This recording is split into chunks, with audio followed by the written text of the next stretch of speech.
for others to learn from their loss.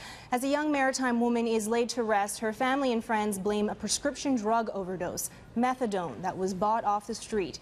Now they want to see changes as to how it's handed out. Here's CTV's Jacqueline Foster.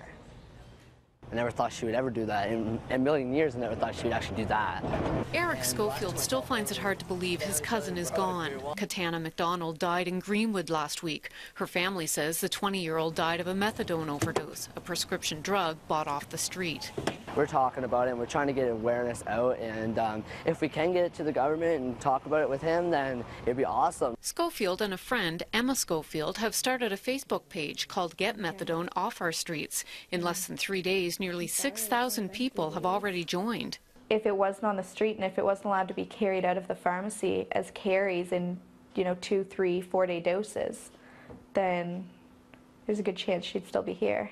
A spokesperson for the RCMP says he's aware that MacDonald's family and friends believe it was a methadone overdose that claimed her life.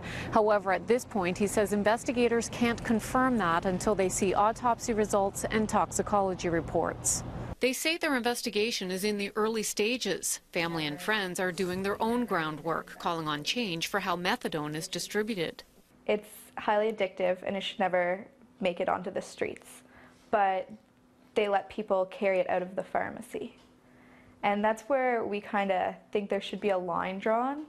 They'd like to see methadone stay in clinics or pharmacies and not sent home with addicts. The Director of Addiction Services for the Provincial Health Department says that is the case for the majority of people in the treatment program.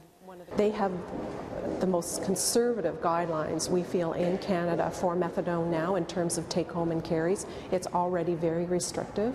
When it is sent home, Davison says there's good reason and strict guidelines set out by both the College of Physicians and Surgeons and College of Pharmacists. She says the department would be willing to listen to MacDonald's family and friends.